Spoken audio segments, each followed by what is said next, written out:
The Fanboy, episode 74.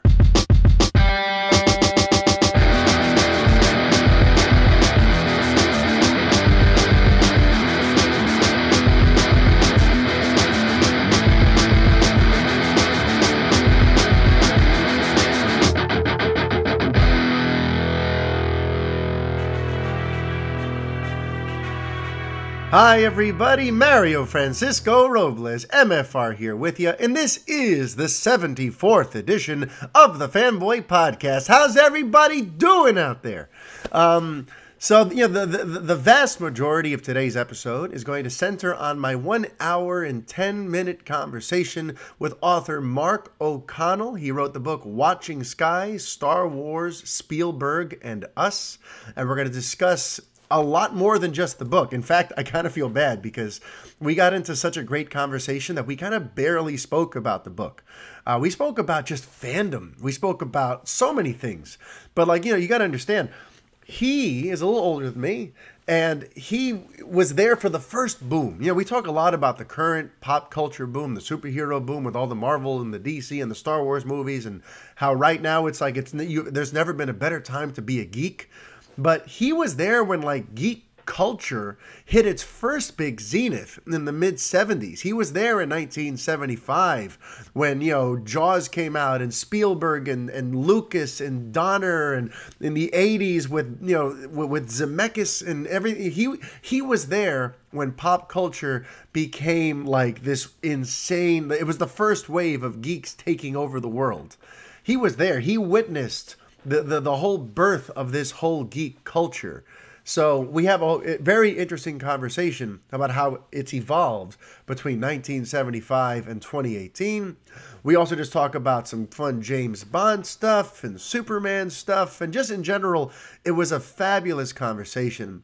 And his book, I talk about it in the thing, but the book and this show, the Fanboy Podcast, a lot of the similar elements are there, where it's someone kind of putting pop culture through their own filter and kind of is speaking to how it's impacted their life and who they are and how they view things. So if you're into the idea of listening to someone who's really loving and passionate about his geeky properties and movies and his things, and to hear kind of his story about how it shaped and molded him and where he was when certain things happened and pop culture references and all that stuff, his book is perfect. But so anyway, so that's going to be the bulk of this episode, because I don't have a ton to say about the current stuff. Right now, what I'm most excited about is Venom. I get to see Venom next Tuesday, and I'm very, very psyched for that. I don't really understand why there's so much negativity or hostility towards that movie. I see lots of hot takes about, the CG looks terrible. Oh my God, I don't know. To me, it looks pretty great, especially Venom himself looks fucking amazing. And people get on their high horses and, if it's not part of Spider-Man's mythology, if there's no Spider-Man, then I don't care at all. And I'm just like, all right, well, peace be with you. I'm going to go enjoy the hell out of a Venom movie, which was done in the style of a werewolf movie with Tom Hardy and Riz Ahmed in it and Michelle Williams, directed by Ruben Fleischer from Zombieland. I'm like, what is not to be excited about here? If I have one concern, and you guys will find out all about it, how it played out next Wednesday when I put up my video review of Venom. I'm seeing the film on Tuesday, so I'm going to post the review on Wednesday, so we'll see if this fear is founded or unfounded.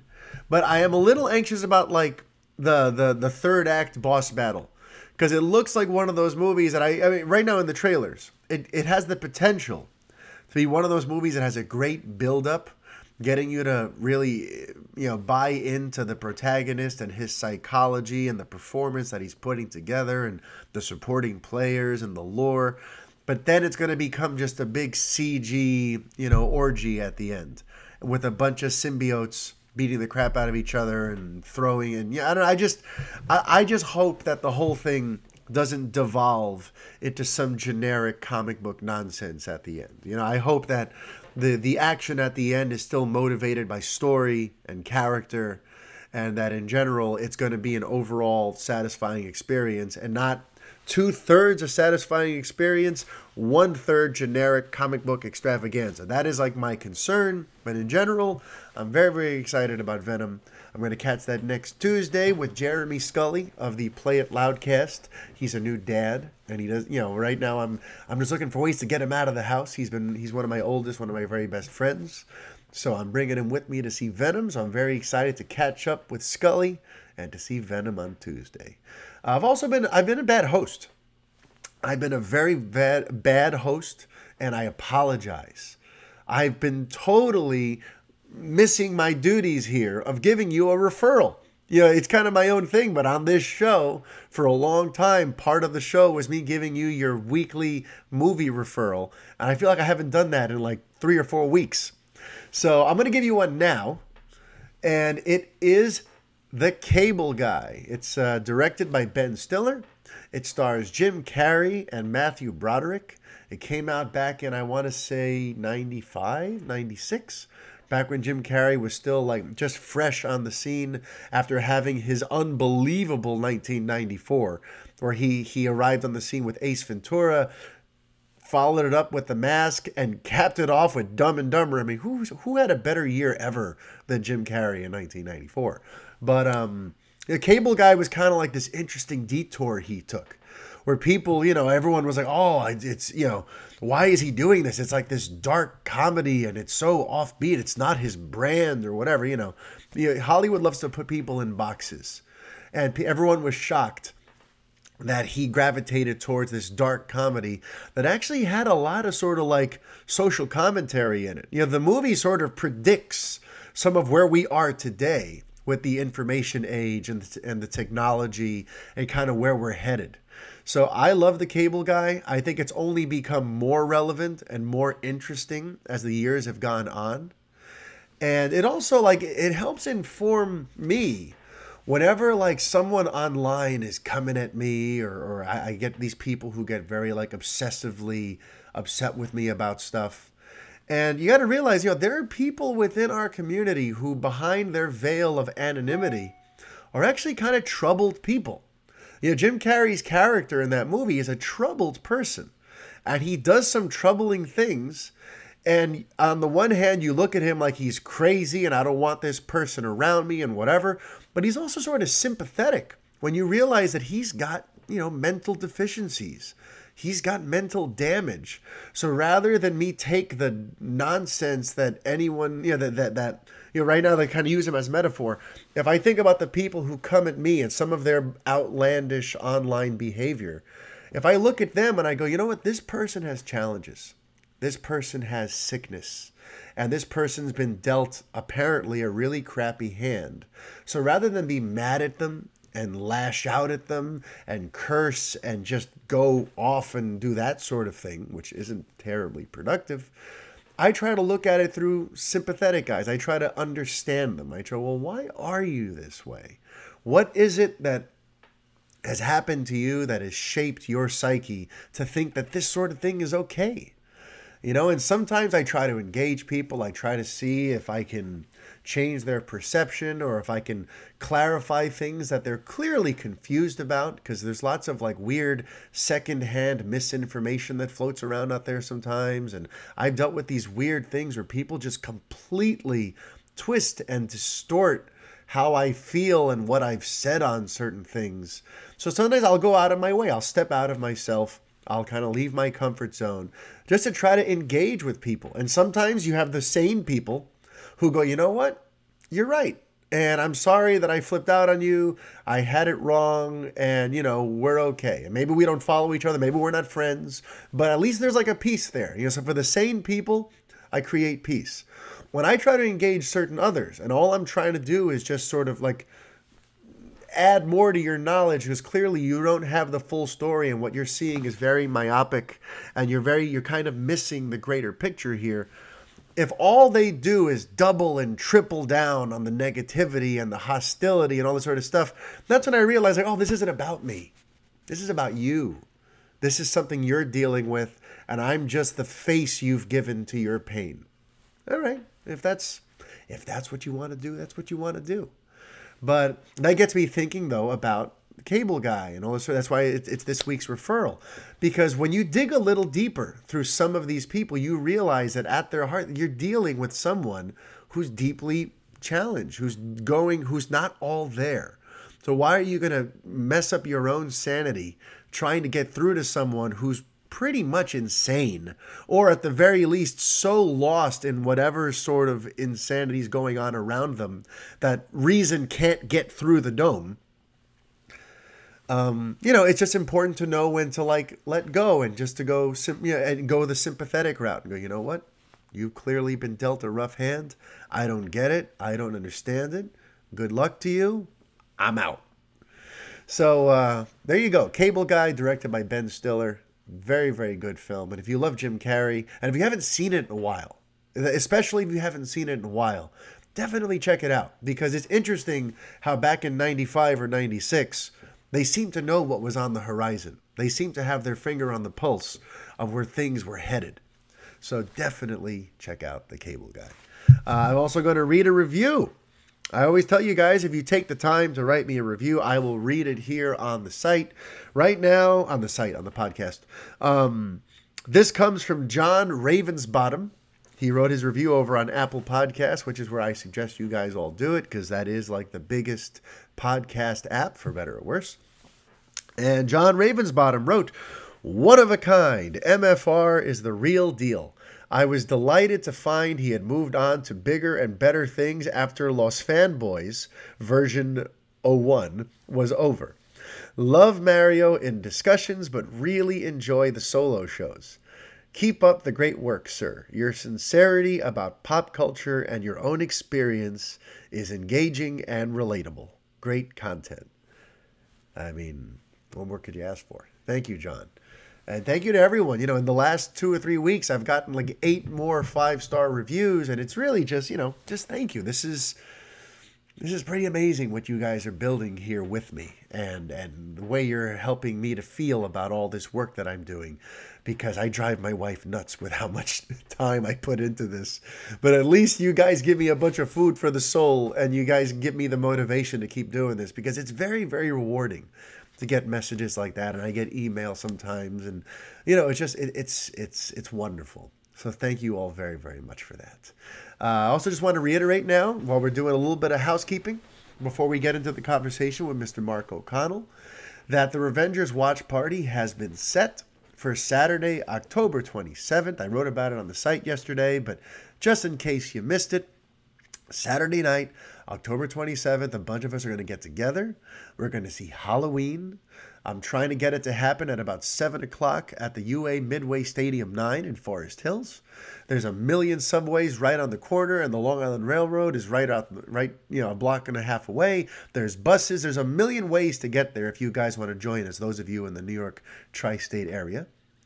So we're going to see Halloween at roughly 7 o'clock. I can't say with certainty what it's going to be because they haven't announced the show times yet. But the second they do, I'm going to buy a row or 2 of seats.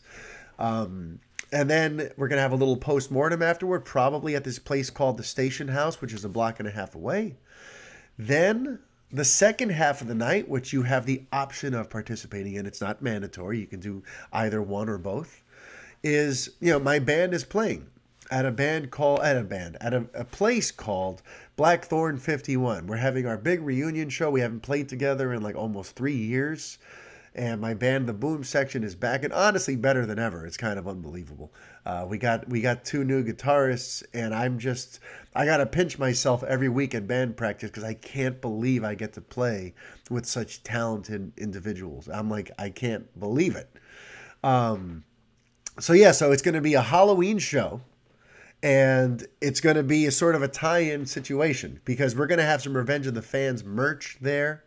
I'm going to be dressed up as Michael Myers because it's the Revengers Halloween watch party. So for the show, I'm going to be up on stage in my blue jumper and my Michael Myers mask, at least to start. So it's going to be a cool night. It's going to be a fun Halloween night. You can come in costume, and if you want to do just the movie, it's $20. If you want to do the movie and the show and the after party, which has a DJ Cybertron playing and all this other stuff, it's only $40 for an entire night of a movie, a concert with multiple musical acts going up, not just mine, and an after party. It's pretty sweet. It's a pretty good deal. So if you're interested in that, email me at mfr@revengeofthefans.com, and I'll go ahead and put you on the list, and we'll make sure that I have your tickets for one or both of those things set aside for you. Okay? And I think that's it. Oh, and I have a special message for after the interview. I recorded it prior to this. It's 9 minutes long. If for whatever reason you give up on the interview, or just for whatever reason, if you're not interested in listening to it, or whatever the fact may be, just go to the final 9 minutes of this episode, because I recorded sort of like just a separate message to you guys. I know sometimes you guys, sometimes I feel weird getting so personal with you. Yeah, I don't know if that's like TMI. I don't know if last week talking about my abuelita and the experiences and all that sort of stuff, if that does anything for you, if you really just want the fanboy stuff all the time. But for today's episode, I made it at the end. And I'm going to try to make it so like that stuff happens in a very limited sort of specific window, because I'm not sure if that's really what you're here for. I'm kind of market testing as I go. I don't know if you guys are here strictly for news, scoops, and analysis, or if you also like hearing sort of my personal stuff, which usually ties in, but it's at the end of the day, it's my personal stuff. So I have a personal message from me to you in the final 9 minutes of this episode. Okay? So for now, enjoy what was perhaps my favorite conversation I've had since I began podcasting with Mr. Mark O'Connell, the author of Watching Skies, Star Wars, Spielberg, and Us.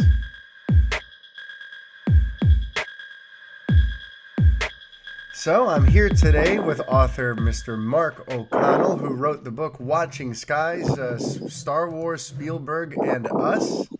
And I'm really delighted to have you on, Mr. O'Connell, because, well, I think for a number of reasons, your book and my audience is kind of like a perfect marriage here. So thank you so much for coming on.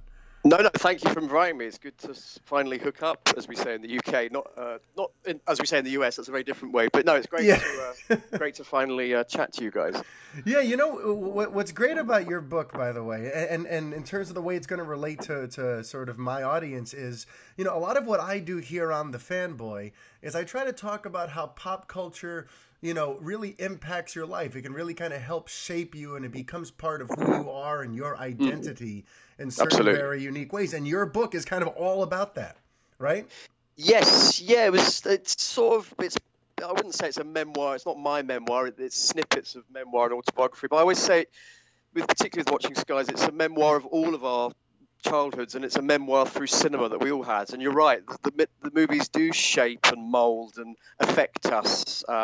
Maybe they always did, but it feels particularly our generation and those movies, the Star Wars and the Supermans and the Spielbergs, they've really sort of become part of our sort of pop cultural DNA.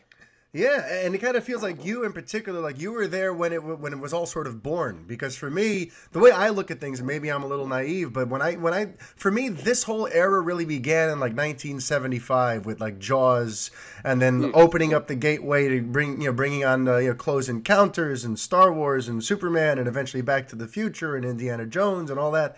Like I feel like a lot of this stuff where pop culture became like just so very much important, and so much of like so important to everyone's childhoods happened in like the mid 70s, right?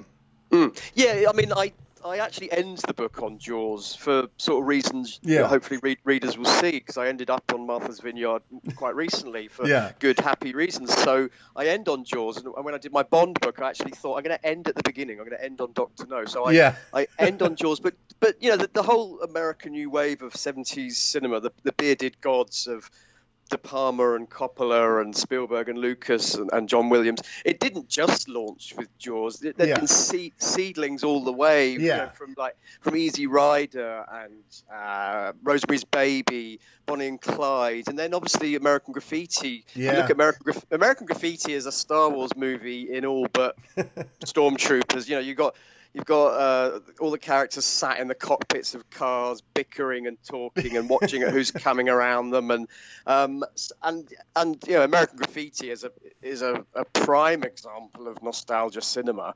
Yeah.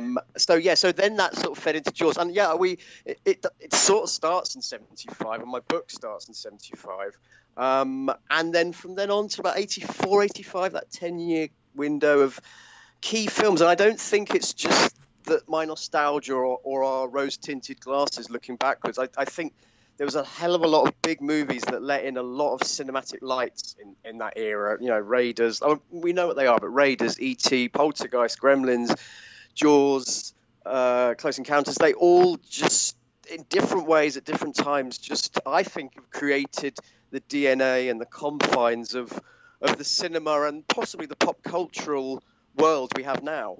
Yeah, no, I totally agree. I feel like all the seeds were planted then, and now we're kind of living in the afterglow of that. But it's funny that you mentioned, the bearded gods, because I remember growing up, as a kid, George Lucas was a god. He was a genius. He was the architect. He was the mastermind, and then the prequels happened, and all of a sudden you notice this flip, and all of a sudden in the last 15 years or so, now he's become almost like this weird sort of like punchline, and everyone likes to take shots at him in the prequels, and they question and they deride and demean and belittle, and that's kind of like the flip side now. I feel like the pendulum has sort of swung in the opposite direction in very unfortunate ways, where now it's like, rather than looking up to these people as, as you said, the bearded gods, now we're looking to tear them down and going, if you didn't do this exactly the way I wanted you to, now you're no good and you're a hack and you've ruined my childhood. And I guess I kind of wanted to ask you about that, because it's a topic I've been discussing here on the show a lot lately. And I think it's something you're going to have some good insights on. Did you feel like that sort of thing has gotten worse over the last, has it? Yeah, because I wasn't sure if maybe this was just me looking at you. I was born in 83, so a lot of my knowledge about stuff prior to that is hearing about it from my father and watching documentaries and whatnot, but you lived it. So I wanted to know, as someone who's kind of seen the birth of this sort of culture and see where it is today, has it changed? Yes, absolutely it has. I mean, just as a starting point, as kids, we knew the name of George Lucas. When I was age 7 and 8, I knew the name Spielberg. I'm not sure my 7-year-old godkids would know the name of James Gunn or Kevin Feige or any of or Zack Snyder or any of those guys. I mean, what Lucas and Spielberg did, we know this. They elevated their names, not that was their plan, but they elevated their status and their brand to sort of, the levels of as trademark names: Reagan, Atari, the Space Shuttle, NASA, Dynasty, Dallas, the A-Team. They were up there. They were such parlance of our sort of pop culture and just world, full stop. So to then move on to see, particularly George Lucas get, it is like one of those sort of statues you see, in sort of Cold War post-Glasnost Russia being hacked to the ground, and I just think it's so horrible. It is basically horrible, and it's utterly naive. And I've been thinking a lot about this, obviously, since I've been on the sort of the promotional side of watching Skies, and I just you start to think, what is this nostalgia? And then I suddenly clicked the other day, actually, and I suddenly realised, and I don't want to go into politics for all obvious orange-faced reasons, but nostalgia, I think pop culture's always had an element of nostalgia about it. If you look at the movies of the 70s, The Sting, Godfather, there was and American Graffiti, there was a sort of interest in different decades, different eras.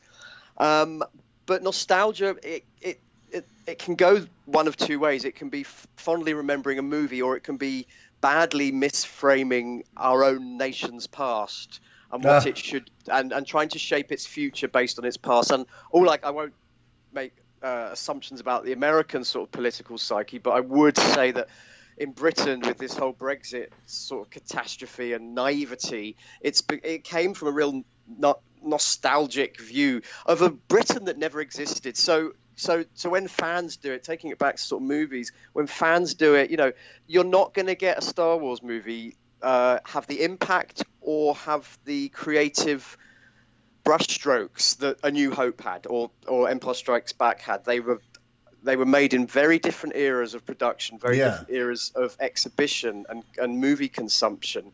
I actually think one of the beautiful sort of traits and beats of Force Awakens is it oddly, and it wasn't just because it was a slight reheat of some of the themes and stories we've seen already. It was that it had that sort of analog quality to it, that there was a real, and I think that worked. It felt like a Star Wars movie that came out in '85 that we never saw.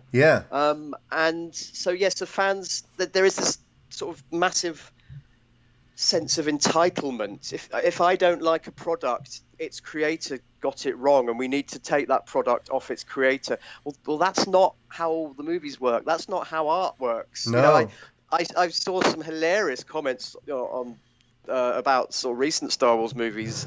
I hated it so much I only saw it 3 times on the opening weekend. Well, wow. You've actually, your commerce, your dollar has sort of done its job. And these films are not made for fans. They're fan aware. Perhaps more so than ever before. Where you have all the Comic-Cons and the panels and the discussions. They're very fan aware. But movies become massive hits, or at least cover their budget and marketing costs because of what I call the general audience. I mean, there is no such thing as a general audience. Yeah. The movie goer that's going to say, "Hi, can I have 3 tickets for Star Wars?" They're not going to say, "Can I have 3 tickets for Solo or Last Jedi?" They're just going to say Star Wars, and that's where these movies have their life, and that's how they breathe, and how we get more of them. But yeah, I just found I found it cruel and horrible when people were knocking George Lucas during the prequel era. It was his franchise. He put everything on the line for those films. His bank balance, his wallet, his home, his marriage, his company, his sort of standing in an industry that was important to him. He did all that. So he's actually entitled to do what he wants with those prequels. We might not like every beat of it. But there are some things that are not quite right about Return of the Jedi, and New Hope you could attribute some faults to. It's just weird that we have this. Everything's magnified. A fault becomes a massive problem, and I think it's all down to social media, which is a great thing in the right hands. It's that sort of Spider-Man responsibility. Use it well, because as Alien said on its post, in space no one can hear you scream. Well, in cyberspace, everyone can hear you scream. And you should be aware of that. I like that. It's interesting you brought up, too, about how, pop culture's always had a certain element of nostalgia. And you're absolutely right. A lot of those movies from the 70s were taking cues from things from decades prior. Just like, Lucas has always said that he was inspired by the serials he grew up on when he was putting together Star Wars, and Flash Gordon and all that sort of stuff. And what's interesting, though, is there is a healthy amount of looking backward and thinking of fonder times. And then there's the unhealthy approach of looking back and thinking everything has to look and feel exactly like that. You know what I mean? Yeah. When Lucas created Star Wars, he wasn't directly mimicking and trying to make a serial from the 1940s. He was taking that, putting it through his own filter and creating his own new thing. And now, Rian Johnson attempted to do that with The Last Jedi, where, he put Star Wars through his own filter and through his own artistic eye. He created this film, and that's it, and you could love it, you could hate it, but you can't treat him like he's a villain and like this movie destroyed Star Wars and all this. I just, it's like you said, the sense of entitlement is really just starting to worry me. And one of my big fears, mind you, is that we're going to start scaring off the very creators who could give us the next great classic.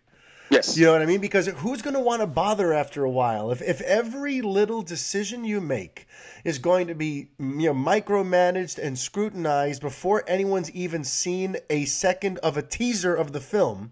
Because nowadays it's like, if a writer throws in a line in their story about something that, and I hear that he might be making this character do this.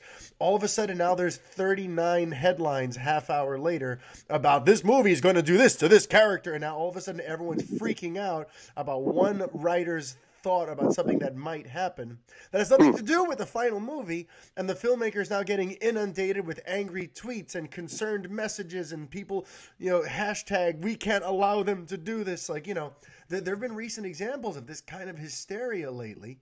Yeah, something happened a couple weeks ago with Alec Baldwin and this Joker movie where he was announced to play Thomas Wayne.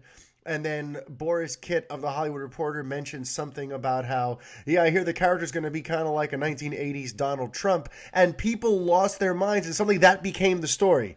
And it became, oh, Alec Baldwin, who does Donald Trump on Saturday Night Live, is now going to do a young Donald Trump in this Joker movie. And it's like, and then he ended up like dropping out 2 days later, conveniently citing scheduling. Meanwhile, scheduling would have been worked out by then. That's total rubbish. Oh, yeah. And so was probably his unavailability as well. It's whenever a movie development hits the web, that it happened with Bond recently. I saw it with the announcement of the new director. Yeah, that was all right. Sometimes these things are just very recently sorted, but these things don't happen overnight. Contracts and people's schedules and studio space and box office space and marketing relationships, they don't happen overnight, and often when a film is announced, it is well into its production, and for right reasons as well. There is this clamoring to be told everything, and if like you say, if one thing gets misheard or misframed, it becomes, oh, I hate this film already, I hate this film, won't work, that I haven't seen and will be out in 2 years. It's sort of, we never say that about anything else. We never say, oh, this pair of shoes that I'm going to buy in 2 years is going to be bad for my feet. It's strange, and I can understand it. It does come back to that sort of, these films and these characters and these franchises. Yes, they were part of our childhood, and we do have that ownership and that sense of sort of property over them, and I understand that. I totally get that. I don't want to see a bad Star Wars movie. I don't want to see a mediocre Star Wars movie. And yeah, I mean, also, and I got to be careful here, but it so often just displays a real naivety about how art works and how creativity works. And I always say to people knocking the Star Wars films or the Bond movies or Superman movies, I say, you produce a film, you produce a franchise movie, you do it. You go on, here you go, I'll give you the money and you do it. You take that pressure. Or better still, go away and just write a 1 minute film and shoot it on your phone and edit it and see what goes into it. See how things don't always happen the way you'd like, that you have to settle. That scene won't involve that actor, because actually that actor had to go home and take his kid to soccer practice or something. Yeah. The same realities that affect all of our lives even affect the movies, even affect people like Kathleen Kennedy, who have to sort of go home and do things, and not everything gets the same. These people do not spend as much time poring over their films as the fans do, or some of the fans do. Yeah. And it's funny. I almost see it as like an extension of what's happened, even just with news. With like the 24/7 news cycle that's begun in the last 15 to 20 years with all the news networks, where it's like now we just need to find ways to fill those hours. The news cycle can never be quiet. So now every tiny bit of minutia is scrutinized, and that's why, like, on my site, I've kind of made a rule with my writers that we're not going to cover things that are sheerly like insider technical details, like the results of a test screening and stuff like that. Like, nobody needs to know about that. That is for industry people. That's for the producers to know and the directors to know and for them to figure out what to do. There shouldn't be headlines letting a bunch of people who have no idea about the filmmaking process know the test screening results. Just for example. I just feel like, we get out into the weeds a lot with all of the little things that we cover, and now suddenly everyone's an expert, and everyone knows everything about every movie, and everyone just knows best. And it worries me, because, to kind of circle back to Alec Baldwin, I feel like that's where things are going to start happening more often, where more and more people are going to start just going, I don't want to bother with this. This is supposed to be fun. I signed on to do a movie, and it's a cool character and whatever, but now I'm getting all this hate for it. And there's all of this sort of irrational concern and fear and boycotting. Like, why am I doing this? Even like with Ruby Rose being cast as Batwoman, a month or two ago, and then she had to leave social media because she was getting all this abuse online. It's like, what is going on? No, I know. It's like Scarlett Johansson was circling a project where she'd be playing a trans character. Yes. And all right, this is like different politics, but it's like the same thing of, oh no, we can't have this. And I've got lots of opinions on. I don't, some of the best LGBT movies, Philadelphia, for example, have pushed and moved on gay issues through cinema more appropriately than perhaps if Tom Hanks hadn't been in that movie, as an example. So I didn't read the whole story and gauge it that well. Yeah. But Scarlett Johansson sort of leaving a production because of the sort of hate tags, or the hash hate tags, it's just terrible, and it's a real misuse of technology. We've got this amazing thing called social media, and it does make us more social. You and I are talking across continents right now, and I can talk to my Australian cousin and my friends who are in Greece on holiday. I can do that, and I probably have more conversations about the movies with American and Australian pals than I do my people across the street. And that's maybe says more about me than them, but there comes a responsibility, as the Spider-Man mantra is, with great power, great social media power, comes a responsibility.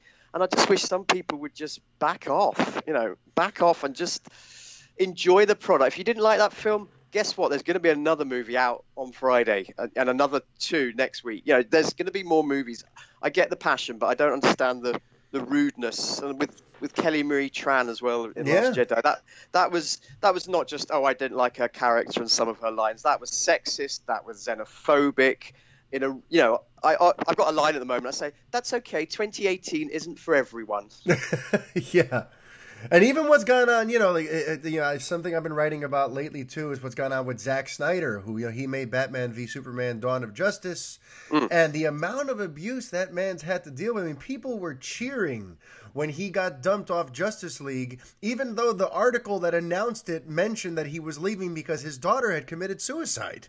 Yes, and people he carried on as well. I believe he tried to work through that and keep the movie going. Yeah. He put his hand in the air and said, I can't. And I utterly, I felt, my God, he actually carried on. This didn't happen last week. This happened months before. And he still carried a big project. And yes, and like you say, for people to come and round up on him, it's like the birds. It's like it's just hideous. It's hideous. It's like all those birds are coming around the climbing frame and they're going to start pecking. Twitter is very much like the birds sometimes. The irony is sort of beyond a lot of people. Yeah, it's true though. It really is.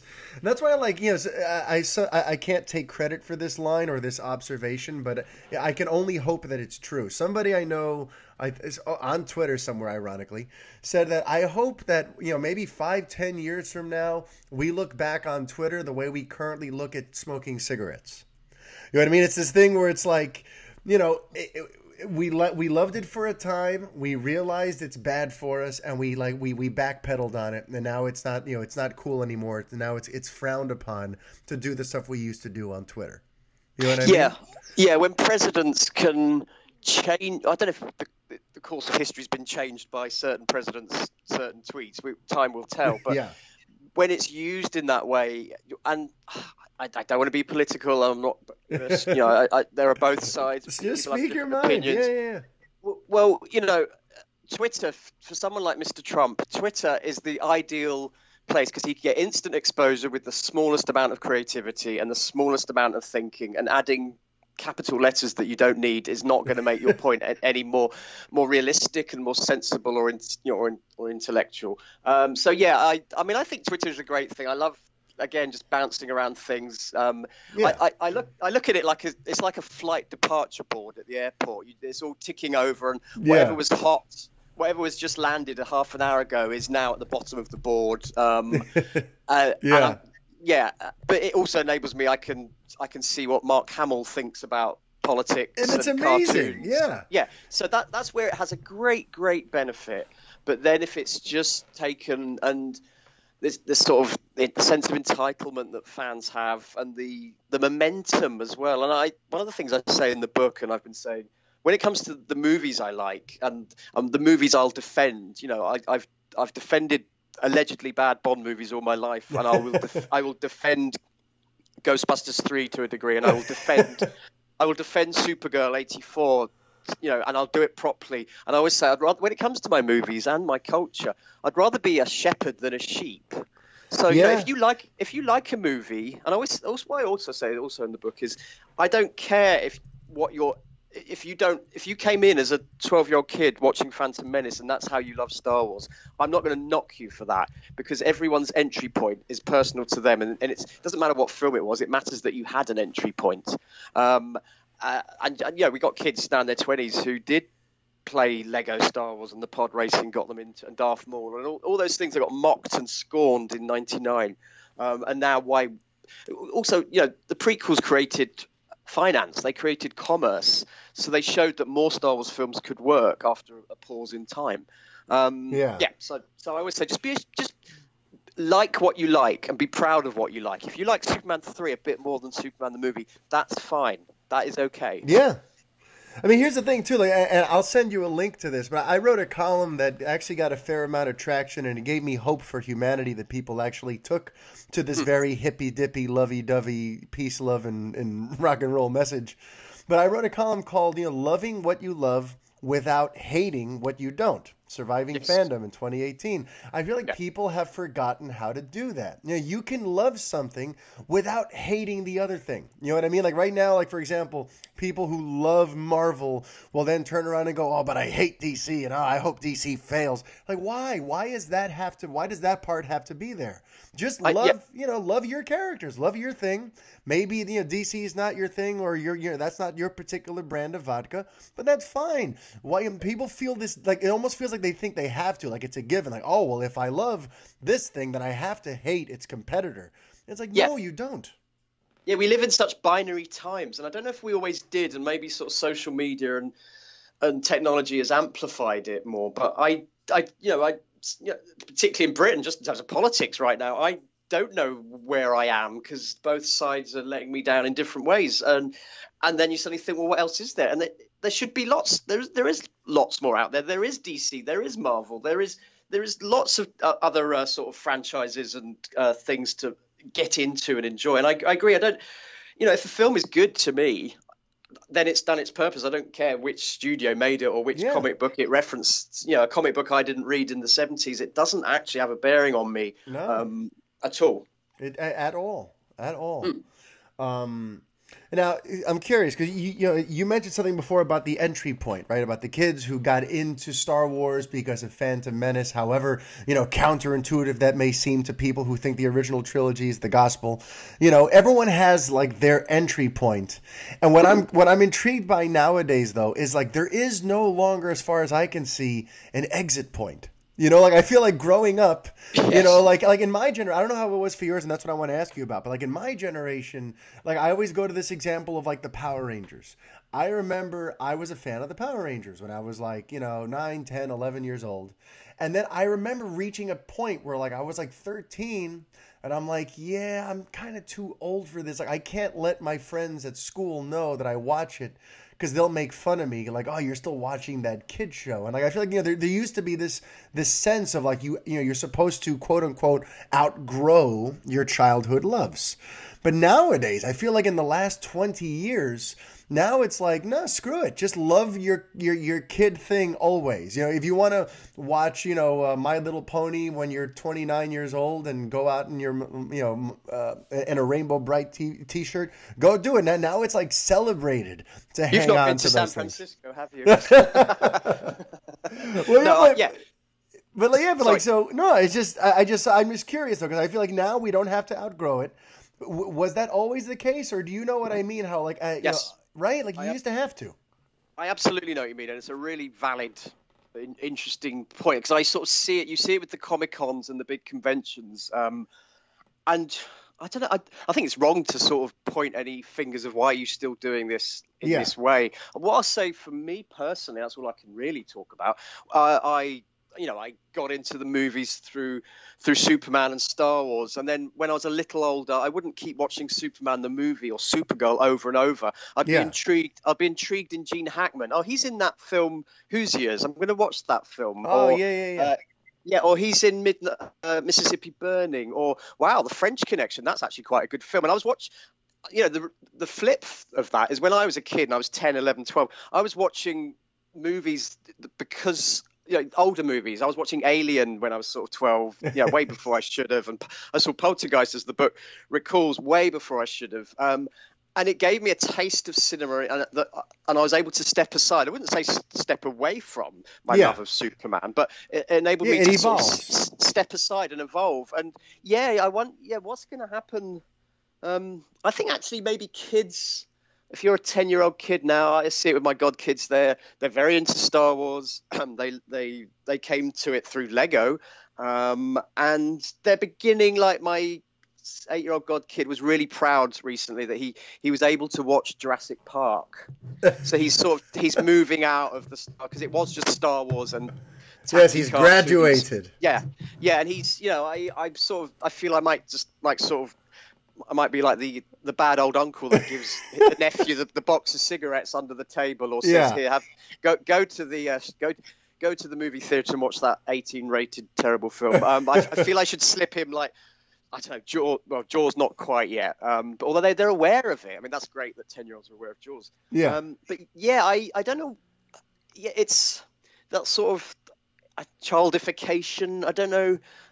Yeah, because that's the thing, right? Like it feels like a double-edged sword, right? Because like on the one hand, it's like no one should be judged for loving what they love, and hey, if this gets you through the day, and this, if this property means and it brings you joy, far be it from me to ever tell you to not do it.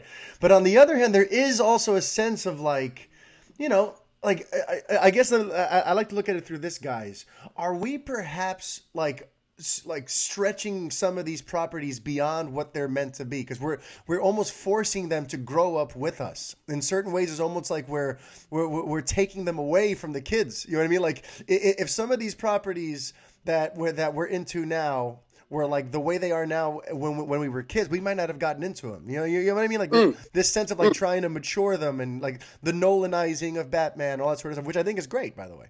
But but if you were 5 and you saw The Dark Knight, would you have become a Batman fan from that, or would you have been like, oh, this is some grown-up serious movie?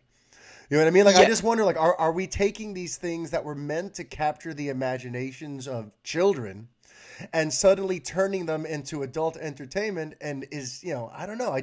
I ask myself these kinds of things sometimes. What do you think about that?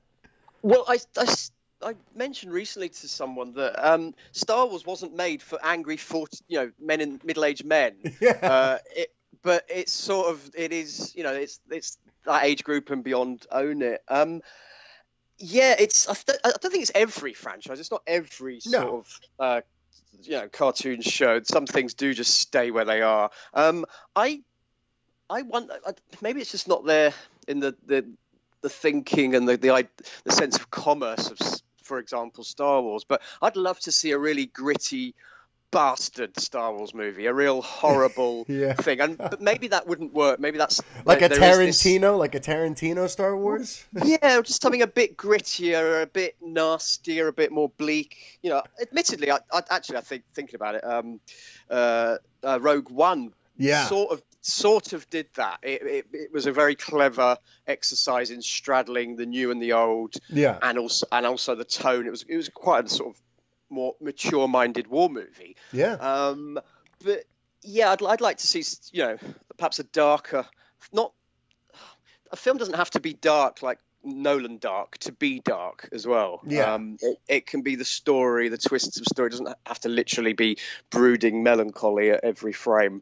But what I do think's happened, and I utterly get it, where the human race has always been quite tribal. We like the idea of communities. And when I was a kid into Star Wars, everyone was into Star Wars. But I remember being one of the few kids that really, really liked Superman the movie and Superman 2. And if it was on TV the next morning, you'd all in the playground would be talking about it. But then that conversation would stop. And I wanted it to carry on. I didn't have anyone to talk to. And if I was, 10 or 20, being a movie fan, I can exchange my opinions online now. I can like a comment. I can maybe hook up. And so many people become friends virtually through movies, and then sometimes, not always, but sometimes meet up, and they have their communities. And I actually understand that, and I think that's a good thing. I just, in fact, when I meet up with like Bond fan friends or Star Wars fan friends, Star Wars and Bond is why we're friends, but it's often not what we constantly talk about. And I think it's good that people should, look at other films. If you're a Star Wars group, go out and see George Lucas retrospective, go and a lot will, but go and see THX 1138 or or something that's sort of or American Graffiti or The Godfather. Just see what else. Look at other films just by around the the people corner. involved with the project you like. With Ryan Johnson, go see Looper, go see The Brothers Bloom. Just that idea of like, okay, this is the common ground. This is the thing that got you into this. It got you through the door. Now you're through the door. Go explore what else came from these people you admire, right? Yeah, with the new Bond director, Cary Fukunaga. I saw so many Bond fans saying, "Oh, I'm very underwhelmed by this. This is not good news."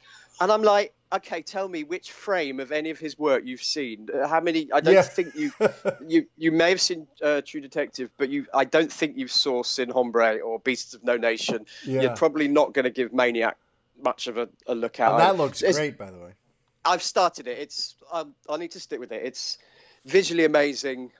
Is it an acquired taste? I'm only 3 episodes in, so I'm going to reserve judgment for now. But it looks beautiful, and it's quirky, and it's different, and that's what Bond, thrives on when the opportunity arises. So it's just, but this sort of, I don't know, is it in I don't know what the word is, where you sort of carry these things on.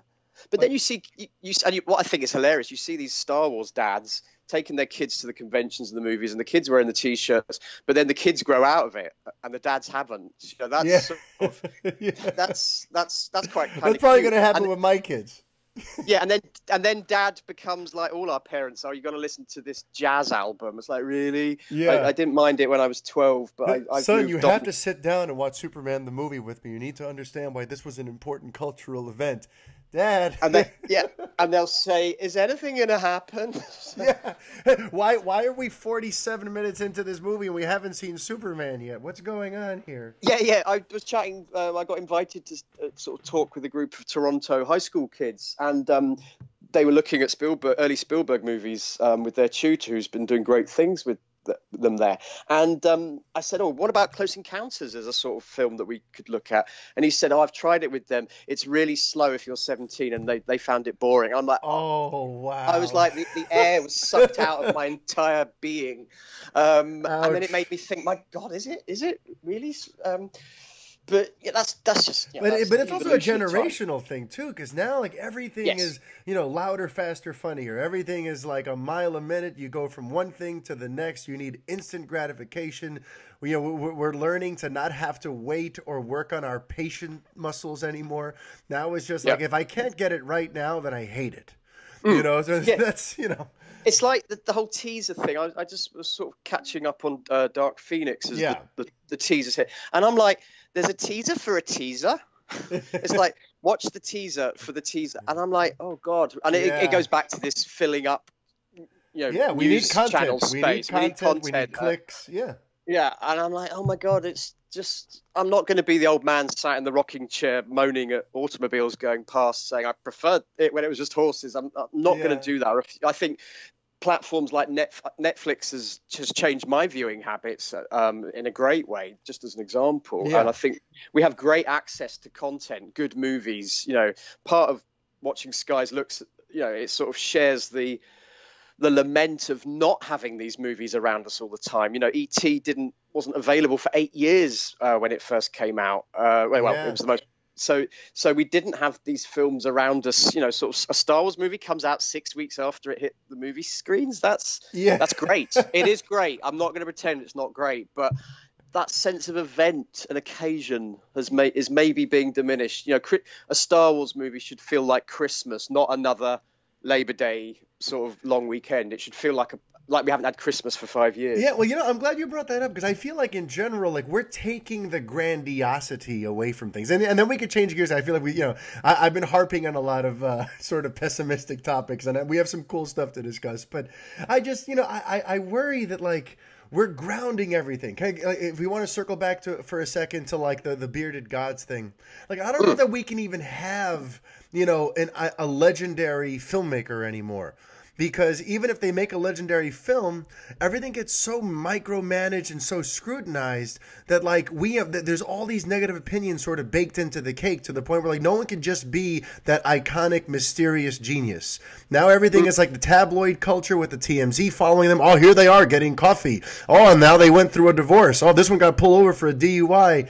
Like in general, we've stripped away a lot of the awe and luster and mystery and magic around the people who make these movies. And then, like you said, the movies come out on DVD, 6 weeks after they come out. So we're not building any anticipation or patience for when can I finally see this wonderful event again. Everything is just becoming very ho-hum every day. The people who make the movies are just average Joes, and the movies themselves are just something that, it just feels like they're no longer events, like you said. You know what I mean? Like we're stripping away what makes them special, which is waiting for them, thinking about them, digesting on them for weeks and months, and talking about them with your friends. And I just feel like we're kind of making everything normal and plain. And can we even really have a filmmaker who's revered as the next Spielberg anymore if all we're doing is watching their personal lives unfold before us all the time and scrutinizing every bit of storyboard concept art that came out about their film a year and a half before they filmed it? Yes. Yeah. I mean, I think it's part of mankind's, you look at our oceans, they're full of plastic and it's getting horrific. And we have such a sort of single use mentality these days. So all right, I think Jack from Fight Club. All right. I see what you're doing there. I'm not, it's not my big campaign, but the whole idea of movies being so there's no sense of, we have to have it now and we have to own it immediately. And there's no sense of just walking away and taking it in. Us Star Wars kids, when we left the movie theaters after seeing Return of the Jedi, there was that sense that it was special, it was elevated. We knew even as kids that it was a better product than perhaps, I don't know, Daryl or some other movies that I can't think of right now, Starman or something. We knew it had some greater relevance, but we were quite happy to walk away and keep our cathedral on the hill. We didn't have to keep visiting it. And I'm going way over my own sort of grandiosity here. But I think the movies are part of that. And I don't know what we do about it. I don't know if we can do anything about it. I just, like you say, where is the new Spielberg? I mean, Tarantino. Yeah, Tarantino kind of has that aura, but it's also because like he's so reclusive. You only really hear about him when he's working on a film. He's found that way to sort of keep the walls around him so that we don't, he hasn't become just, Joe Schmo on the corner to us just yet. But I feel like that's becoming harder and harder. And it's not that when you think about it, too, he's already been around 28 years. He's from a previous generation at this point. Oh, absolutely. So I wonder from the current crop of filmmakers, the people who everyone's looking at, the Ryan Cooglers of the world and the Denis Villeneuves, like, are we going to be able to keep them the ones, those awe-inspiring filmmakers that we look to for years? Or, Villeneuve is making Dune right now. Is another one of these, fanboy properties that that people from that group have a very specific opinion about. Let's say Dune takes some risks. Is that going to be the end of the wonderful rise of Denis Villeneuve, who I think is probably one of the best directors working today? In this current climate, I worry about that stuff. Yes, and you're right. I just suddenly thought, I never. Is it Jason People? No, not Jason People. The guy that did Get Out. I can't remember his name now. Jordan Peele. Oh, Jordan Peele. Jordan Peele. Yeah, he's suddenly becoming a name, like Ryan Coogler. And it's great that these guys are coming up, and that Jordan Peele might be doing Candyman, and I'm like, okay, but they seem to do 3 great movies. And then we chew them up and then we spit them out. Yeah.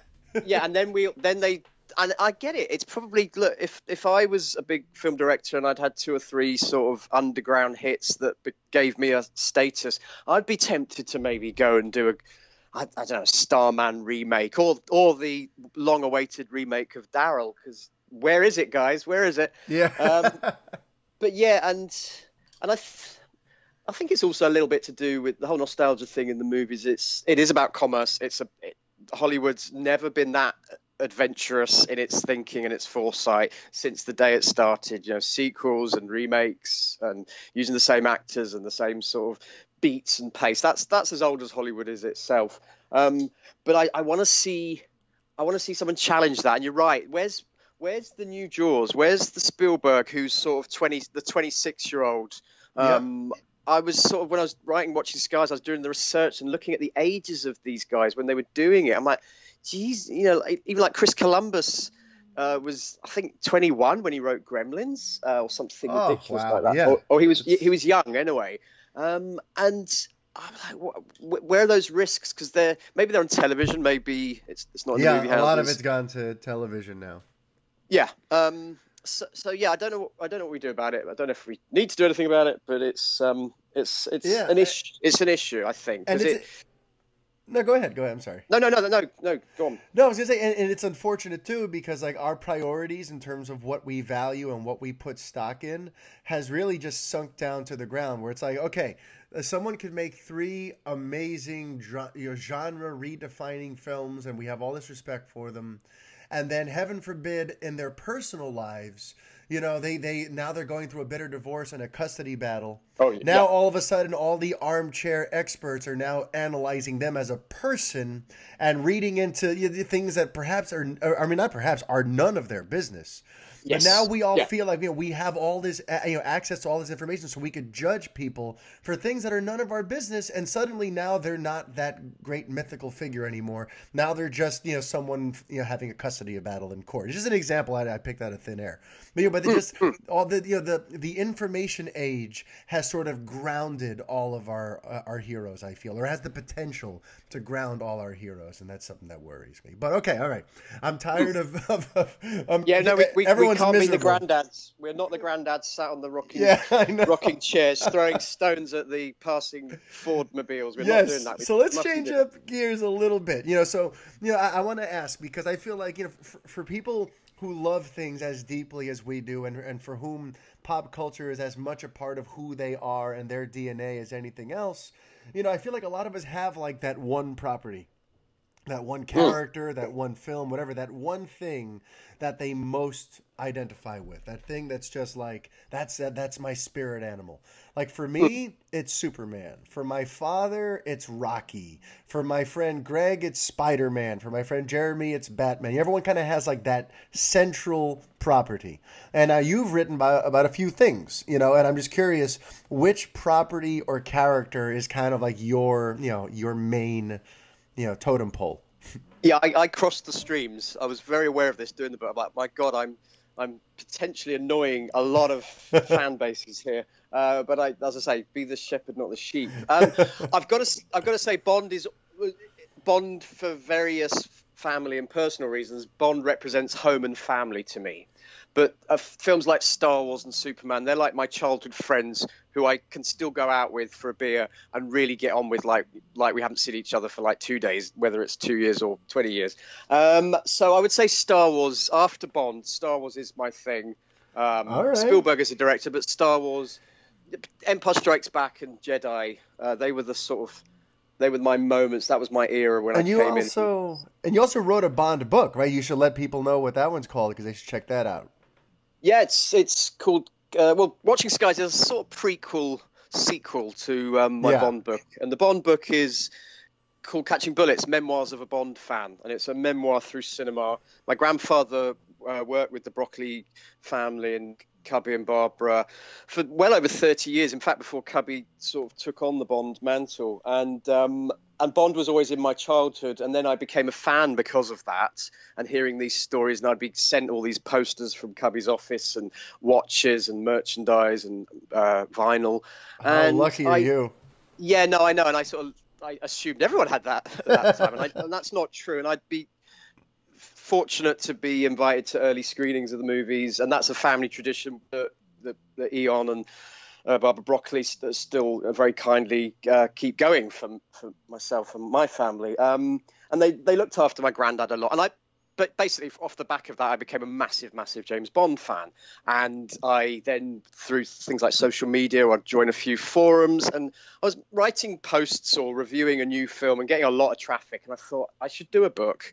And then a friend said, you should do a book, and you need to mention your grandfather. And I was my grandfather was always fiercely private and quiet about his times with Bond. He was very also fiercely and privately proud of it and loved every second of his life with Bond. And Eon and Cubby and the family looked after him way beyond they had to as an employee. They looked after him until the day he died, literally.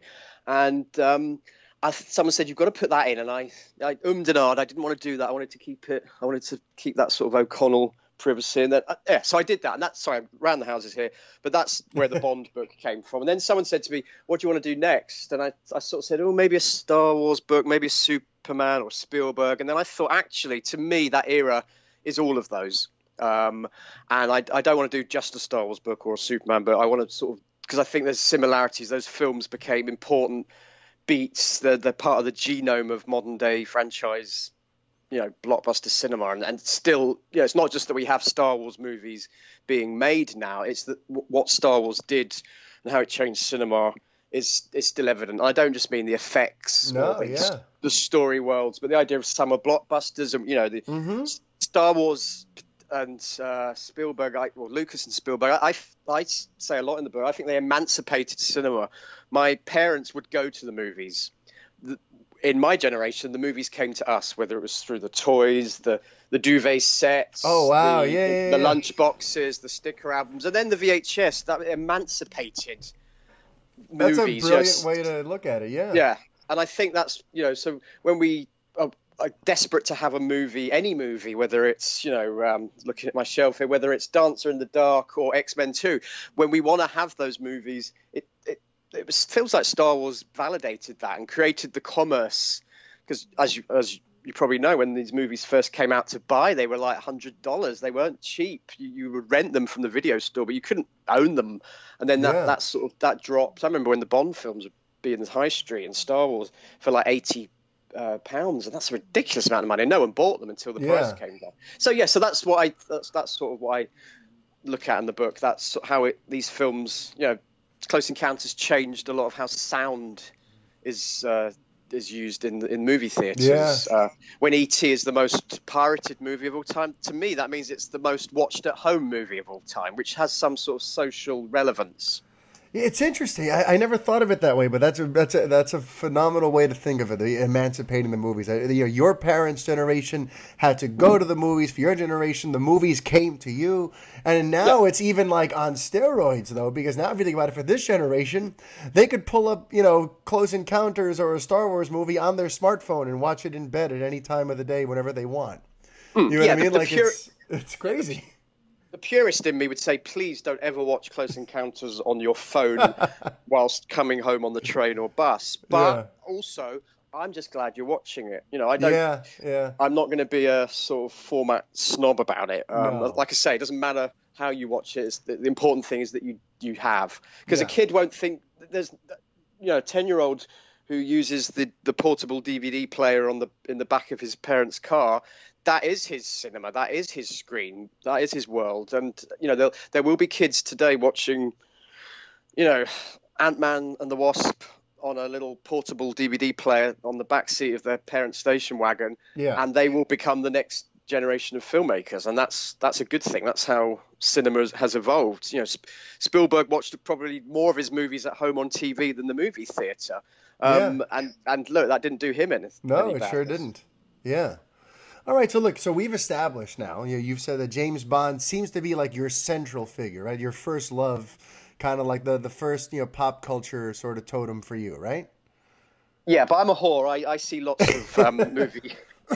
of movie mistresses on the side, yeah. Yeah, well, on the subject of Bond, though, because I want to ask you, since there's been some movement now with Cary Fukunaga, and we're talking about Bond 25 and all that sort of stuff, I'm just curious, where should we go now with Bond? Because, there have been lots of different incarnations, right? There was the Connery, which had its own vibe, the Roger Moore, which had its own vibe and was sort of more campy and over the top and whatever. Then Dalton took it someplace, and then during Pierce Brosnan, it had sort of like evolved also, where it kind of felt old school with GoldenEye, and then it went very far with the Invisible Car and the Diamond Man and all that stuff in Die Another Day, to the point where the Craig era ushered in a much more grounded well-rounded Bond, where now it was like, what if he was real? Let's strip him of all the mythologizing and just make him a real flesh and blood man with feelings and all this other stuff. And then, I'm just curious, like, what do you think? Where should we go next? Should we continue on the sort of more serious path of the Craig films? Should we maybe look back? Because personally, I would love it if they kind of went almost like revisited the Moore era in terms of tone. You have a little fun with it.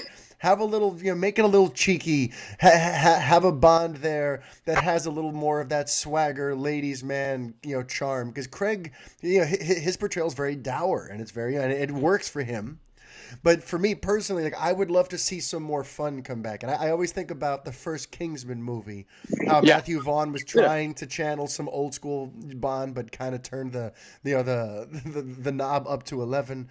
Maybe not going quite that far to the point where it veers into parody. But I would like to kind of see it, get fun and colorful again. But I don't know, how would you, as someone who's followed this for so long, where would you like to see them go next with 007? That's all valid inquiry there. First of all, I do think Daniel Craig's, there's more humour to his Bonds than a lot of us sort of look at or realise. He enjoys the role. You can see him enjoying it as much as he is. I think the thing about Daniel Craig is he was perhaps the first actor. Timothy Dalton certainly went there as well to a lesser degree, or rather to lesser success. Bond is a very internal character. He's a blank canvas, and we don't know much about him. So Daniel Craig sort of conveyed that. He gave that Bond a sort of internal logic and world. Who knows where we're going to go next? I feel this could be Daniel Craig's last Bond film. Roger Moore and Sean Connery had at least 3 last Bond films between them. So who knows? But if this is the last Bond film, I think the House of Bond, Barbara Broccoli and Michael Wilson and the producers, I think they want to give him a big send off, and I think it could be perhaps more of a wider pitched movie. I've got some notions of possible, that some countries. Who knows? I think with Bond actually. Although we live in times where you can't guess what's going to happen in the movies. I never thought we'd have another Halloween movie, or we'd have Halloween 2 again, sort of 30 years later. So it's sort of, we live in slightly odd movie times. But I do feel that Bond has often been a pendulum in terms of tone. So you would have, you'd have Roger Moore. The pendulum then goes to Timothy Dalton, then it goes back to Pierce Brosnan, and we're on the Craig thing. Yeah. I wonder if I feel that if Bond continues beyond Daniel Craig, I feel we might have a lighter sort of sense of casting. I don't, not because Craig got it wrong. It's because I don't think it's just time for a different flavor. I don't think the producers would want to have another Craig. Yeah, they tried that with Connery. They tried to get another Connery with George Lazenby. It didn't work for lots of reasons. Although the film I think is the best Bond movie. It's not my favourite, but it is the best Bond movie. So maybe we'll see. People say to me all the time, "Who do you think should be the next Bond?" And I don't know. It tends to be someone that everyone knows but didn't think. It's like, yes, of course, I can see that working. Can I bounce my left field suggestion off you, since I'm just curious to see what you would think? Only because mine are even more left field. Oh, but good. Go for it. Go for it. Yeah. So, keeping in mind the spirit of perhaps revisiting something more like the Moore era, just kind of just having some fun with it again, I would love to see Chris Hemsworth as Bond. Oh my God! Right. Okay. Right. You and I need to go for beers one day. He's one of my top 3 suggestions. Oh wow, that's great. I like Henry Cavill.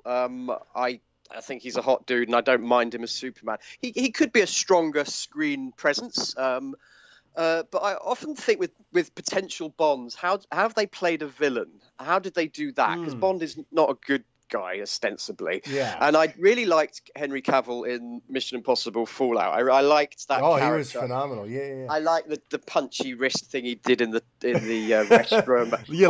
Loading his arms. Yeah. And there's a great moment in that where it's Vanessa Kirby, Tom Cruise, and Cavill, and they're fleeing, and they go through this sort of man with the golden gun mirrored corridor, and it looks so bloody cool. It's amazing. So I always say Cavill, but I think maybe he was a very close second when Craig got cast, but he was a bit young, and there was different opinions. So I think Hemsworth is a really good suggestion, and he's the first actor that has to bulk down for the role as well. Yeah, that's true. And if they don't have a newspaper headline saying "For Your Eyes Only," I'll be most disappointed. It writes itself. It really does. It really does. But other actors, there's Dan Stevens, British actor that he did Downton for a little while, and someone like Alexander Skarsgård. I was sort of keeping an eye on him. Interesting idea. I mean, he's a big, brooding guy, though. He's like 6'6", right? I feel like he would be a gigantic Bond. You can dig holes in Pinewood. That's true. Fine. It'll be the opposite of the Tom Cruise, Alan Ladd. Yeah.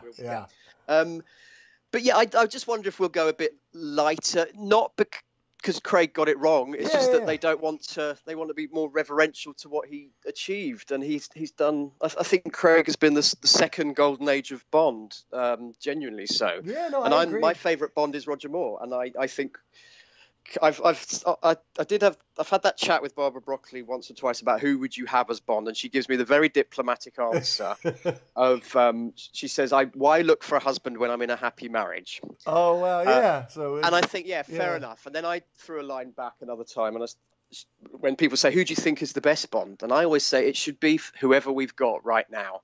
Daniel Craig right now is the best Bond. And good luck to them trying to recast and move on. If they do, the 60th anniversary is coming up in 2022. They might want to honour that. They might not. Yeah. I think 25 movies there's a sort of round number to that. Who knows? I'm not suggesting anything, but 25 is a good number to maybe have a pause on. But we shall see. We shall see. I have a feeling. Cary Fukunaga, he might do something a little light. I think it's going to look beautiful. I think it's going to be I think there might be a lot more colour in the film. Just looking at what he does, there's a lot more sort of prime colours. I feel like no matter what, this is going to be a beautiful looking Bond film with him behind the camera. Yeah, and he's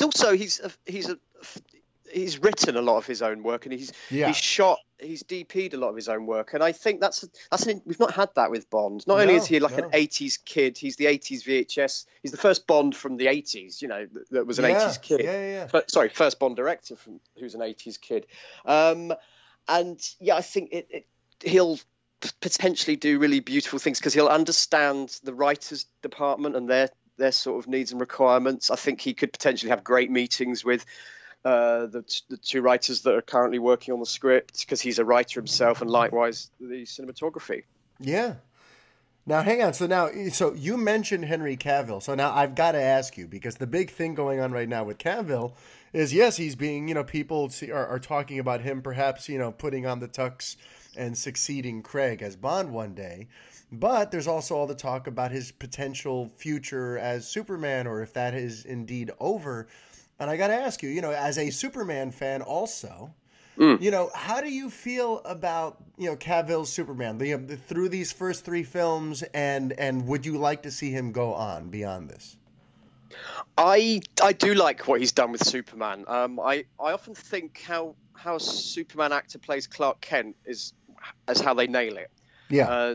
And some of the TV ones they've pushed more to get the cape right rather than the glasses. Yeah. And I think particularly with Christopher Reeve and with Henry Cavill, they share a lot of traits. There is a sort of kindness to Cavill, and I think that's what Clark Kent needs. He's lost the Cary Grant sort of bungling. Yeah, which I think is comedy, for the better, by the way. But that's because we don't live in Cary Grant comedy eras as well. So I liked what he did in Man of Steel. I think the film has a last act that so many movies do. It's just CGI carnage. You can't keep a track of the story. The story gets forgotten. The visuals big set pieces should still continue the story. Yes. Sam Mendes has got that right on the last couple of Bond films. That we shouldn't just pause and watch the Stuntman Trade Federation do their thing. Wow. Yeah. Or the I don't want a film. I think Marvel's slightly guilty of this. Sometimes they feel like trade shows for effects teams. Oh yeah. The Marvel marketing sort of ambitions. But I do like Cavill. I think Batman v Superman I didn't mind. I actually only saw it once at the movies. I bought it for my shelf here at home because for completist reasons, and I will tap into it. I found Justice League just a weird waste of a movie, and it wasn't. Yeah. It hadn't earned itself. If we'd had Man of Steel 2 and a great Batman movie, just a simple Batman movie with Bruce Wayne already being Bruce Wayne, I don't need to see that family leaving the movie theater again and the pearls hitting the floor at a Dutch till. I don't need to keep seeing that. We get it. We know what happens. Had they earned that, had they done, because the Wonder Woman movie did all right. Yeah. And, the Aquaman film looks like a bit of campy fun. It might actually be a good Christmas movie. And then do Justice League. But they sort of did the group reunion before we knew who everyone was. And I found that it was jumping the gun. And also, DC shouldn't be echoing another studio's fortunes because they're very different characters. And the reason we have superhero movies is because of Superman, the movie in 78, and I think Batman in 89. That's why we have superhero movies. And they were both DC properties. Yeah, it was a different era of DC and a different incarnation. I get that. But it's so, I think, sad to witness that DC's struggling and scrabbling about. And I don't, as I said before, I don't think we live in these demarcated casting times. I possibly the Bond people will not want, a current Superman. If we sort of took Cavill as the case study, I don't think they'd want to sort of share that property. Yeah, and rightly so. Yeah. But I guess specifically though, I'm just curious, because right now the big question is, if he's done, how do we feel about that? Or do you feel like, you wanted to see where he would go? Or at this point, with the way Justice League turned out, would you sort of be at peace with him going, you know what, let's kind of rewind things a little bit. Let's reboot the character. Let's reintroduce him with a new face and maybe start over again since, Man of Steel and BVS and Justice League, all three of them, unfortunately, didn't necessarily position Superman in the pop culture sort of landscape in the way that we'd hoped. Would you like to see, in other words, would you like to see them perhaps make a sequel that redeems him? Or at this point, do you think maybe let's just start from scratch again? I actually think just as a movie fan and an observer looking at this, I think keep starting again can be problematic. They should have some faith in something. They're not starting again with Wonder Woman. They're going full tilt with 1984, and that looks like it could be campy, retro fun. And I'm glad that that's happening in that way. You say they did give Cavill a new face in Justice League, so can't argue that one. But I jest. Yes, I would like to see him have his sort of Man of Steel. Do you know what? I'd like to see them do Superman 3 as Man of Steel 2. I'd like to, not a remake, but say sod it. Let's get away from the Lex Luthor broodingness. I'm not a big fan of the Eisenberg casting. I like him as an actor, but I don't feel Lex Luthor should be younger than Superman, and I sort of feel that.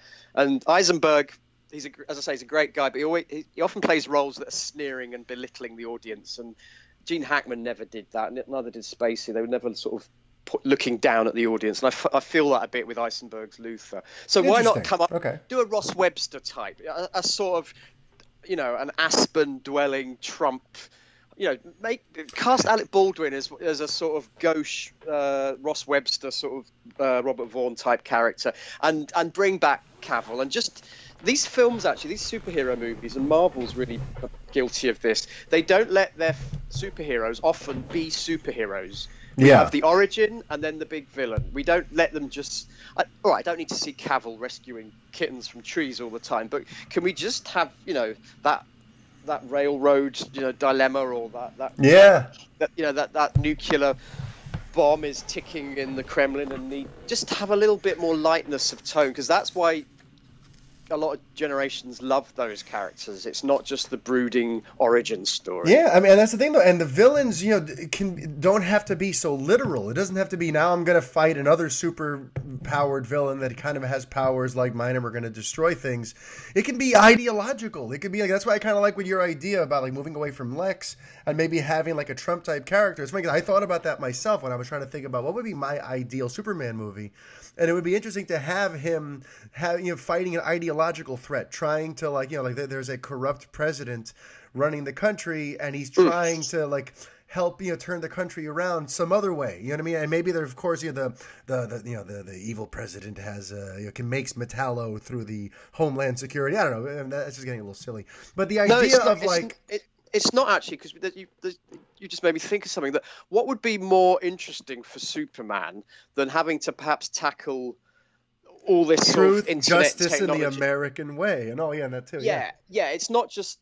What if the new threat is not the yellow school bus hanging off the bridge or the threatened earthquake? What if it's something that's in everyone's home? Now that sometimes makes for a difficult story. Yeah, but if you have Brainiac as the AI, as like the Siri that's in everyone's phone, and it's manipulating society and pushing us towards the brink of destroying ourselves, then he has to find Brainiac and he has to stop this, and it becomes more. It's not just about fighting some other supervillain or a space invasion. It's Superman as an ideological hero trying to. It's a fight for our souls. It's a fight for the identity of a nation. Like that sort of stuff, I think, is way more riveting than what's the next big CG action fest we can have with Superman punching things. Yes. Yeah. Have a lightness of touch. Whatever people think of Supergirl 84 or even Superman 4 Quest for Peace, whatever they think of it, there was a sense of show and there was a tiny sense of camp, and I don't mean in terms of sort of gay camp, but you had Faye Dunaway. All she wanted was some Omega Hedron ball that would give her power, but all it was she just was mucking up one Midvale town, and that ABC done. We don't need. I don't need to keep seeing destruction of every city. We never saw that. We never saw that in the Donna film or even the Lesters. We'd see the Golden Gate Bridge, wobble about, and there'd be sort of the Grand Canyon and earthquakes and those tropes of Superman flying fast against the Grand Canyon with missiles chasing him. I just wonder if we should, in our efforts with perhaps Superman and these big superhero movies, in our efforts to move forward and keep them relevant, I think maybe we just need to take a step sideways. I wouldn't say step back, just take a step sideways. If you look at what Ryan Murphy does, he takes the horror genre and he gives it a baroque quality and a sense of production and great casting. We seem to have lost in these superhero movies. We've the Marvel ones and DC. We've lost the art of casting. There's no big name playing the sort of cool, horrible, but quite brilliant. We don't have the Hackmans. We have a CGI, horned man monster in Justice League, and it. I shouldn't have to think who's doing the voice for this. Oh, it's that British actor that was in that drama last week. I should know that it's Marlon Brando. I should know that it's Hackman or some of them. But and I hope I'm not coming from a totally nostalgic. No, and I agree though. I feel like like we've lost our sense of scale and stakes. We're like, everything is manufactured stakes. It's the entire world is at stake, or the entire city is at stake, or millions of people are at stake. And it's like, it doesn't have to be that. Sometimes the films that have the most intimate stakes, where the only person who's really in danger is the star of the film, that sometimes that feels even more important and more groundbreaking than when you're putting the entire world at stake, And I think about a movie like Logan, where what's really going on in Logan is not about the saving the world. You know what I mean? It's just, so anyway, I hope we can get back to stuff like that. And I appreciate that you come from a walk of fandom that appreciated the little things like that. And we got to just enjoy these stories and these characters and go on these rides without psychoanalyzing them and getting so cynical and jaded and all this sort of stuff. And that's why I strongly recommend everyone check out Watching Sky, Star Wars, Spielberg, and Us. It's available now. And Mark, I just want to thank you so much for taking this time to join us on this episode of The Fanboy. No, I really appreciate the invite and the fact we've done it. And I hope I didn't lecture from the pulpit there, but it's good to have an intelligent chat and look at these things because we all love them. They're all great movies, and they're our cousins, they're our siblings in a lot of ways. But sometimes it's good to go on holiday without your siblings. Yes. No, you never have to apologize. You came and you spoke your truth, and that's what we're all about. So thank you for sharing that with us, Mr. O'Connell. And everyone, check out Watching Skies, Star Wars, Spielberg, and Us. Mark, hopefully we can do this again sometime. Absolutely. No, we should.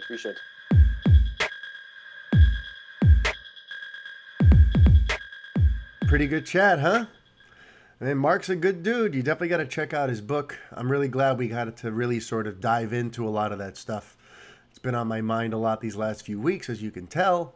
And, one thing I didn't get into with him, because it's just a little more personal, it's a little kind of just perhaps maybe a little too heavy to have with a conversation with an author who I don't know that well. But, there's something I'm thinking about a lot lately is this idea of the escape valve. Entertainment, these things that we love, the characters, the lore, the mythologies, all these different mediums that we're so into, be it comic books or video games or movies or TV series or whatever the case may be. All these things, they're beautiful. And that's why I always say celebrate them, love them. These should be the happy, positive corners of your life. These should be the places you go to escape for a couple of hours every once in a while when you just need to unplug. And I'm big on that. But there's a caution. Because they're an escape valve. And an escape valve shouldn't be used every day. Or used all the time. Your entire life probably shouldn't be about escaping the present. I know sometimes the present sucks. And sometimes you end up in a situation and you're like, how did I end up? This is not how I envisioned my life. This is not what I thought it would be. And therefore, that escape valve looks very, very appealing. And the thing is, like Mark and I discussed, the escape valve is everywhere now. Now you never have to wait for anything. There's no delaying of gratification. There's no, there's just so many ways to be able to either engage with others about some trivial thing or to just make yourself go in there. Because right now in our pockets, we all have these smartphones. And we can all just at a moment's notice just pull it out of our pocket and bam, nose in phone, brain gone, and nothing else matters anymore. It's how we anesthetize ourselves. It's how we kind of, we try to numb our pain and we try to take our mind off things. And listen, no one is more guilty of this stuff than I am. Growing up, that I've referenced this before, but like up until I was 14, I didn't have any friends. The way my life was structured, the way things were, the culture that I was raised in, I was very isolated for a very long time. So I relied on my escape valves. If I was home, I had my video games, my huge amount of action figures, I had my comic books, I had my sketch pads, I had my things that I would do when, all right, you know what, I'm bored and I'm lonely and things kind of suck right now, so I'm going to go off into my own little mind cave. And then I would take a portable version of that with me because I was asthmatic. I know I was very hip. So I was asthmatic and I had a fanny pack. And yes, it opened me up to a fair amount of teasing. From the ages, especially from like 9 to 12, during those like crucial heading towards adolescence and teen years, I was like, I was a little fat kid, asthmatic with a fanny pack on him at all times. So bullies loved me. But in that fanny pack, I had my inhalers in there. And I had whatever toys I was playing with at the time. My G.I. Joes or, Spider-Man or Superman or whatever, X-Men figures I happened to be in a sort of mood about. I would have those in my fanny pack at all times. And then anywhere I went, if I was ever bored or I felt uncomfortable or I felt like I had no one to talk to, which was a lot of the time, I had my escape valve right there on my hip. I could just unzip, pull out the toys, and now I can go off into my happy place. And the problem is, I got too used to that.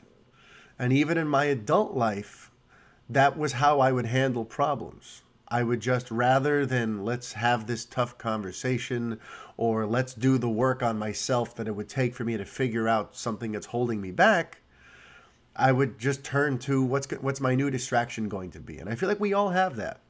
to varying degrees, whether it's entertainment, whether it's alcohol or drugs or whatever.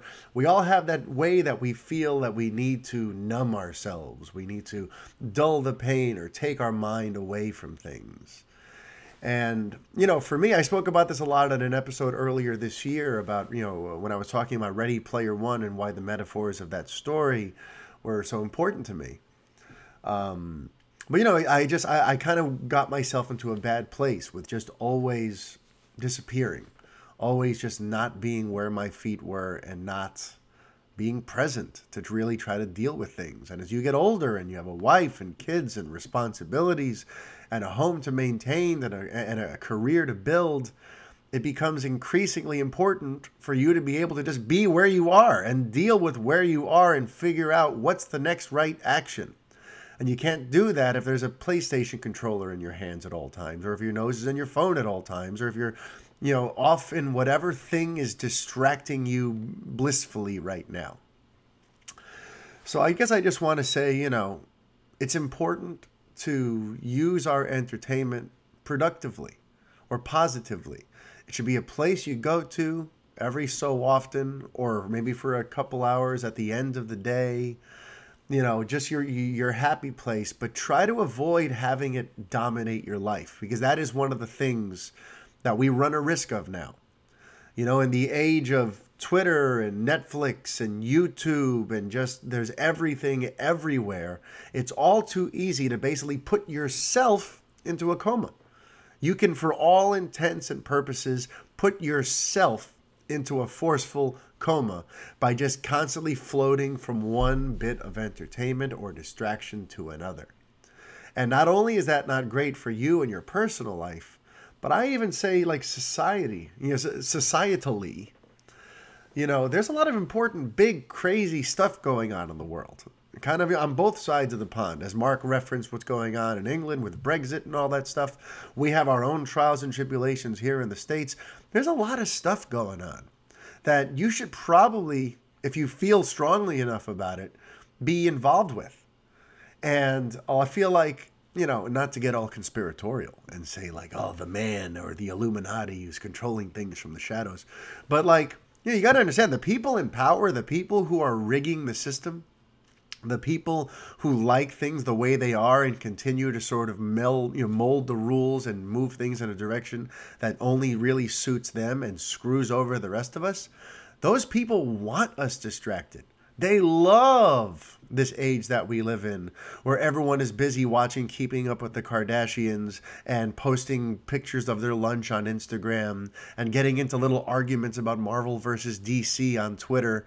They love all this stuff. We're playing right into it, because as long as we're all down here distracted, breaking off into our little tribes and fighting with each other, as long as we're doing that, we can never unite, and we can never just be one cohesive unit to speak to power, to fight up against and rise up against what the corrupt at the top are doing. So they want us distracted. They want us like this all the time with our nose in the phones. They want us to go, wow, that's an outrage. I can't believe this is happening with my government. So all I'm going to do about it is share an angry article on Facebook, and then I'm going to go play Candy Crush. They want that. We're playing right into their hands by delving so much into all of these wonderful little free distractions. And they're not all free, so I kind of misspoke there. But, all the multitude of distractions that are around us at any given time, they want us to get lost in that stuff. So, folks, please just remember that. On this show, I talk about it a lot. You're going to the movies and the beautiful journey of locking into the collective dream with a bunch of other fans and artists and creators. All that stuff is beautiful. Always have that. Keep that. Honor that. Really. I mean it. But don't let it be everything. All right? Just don't. You have a lot of living left to do.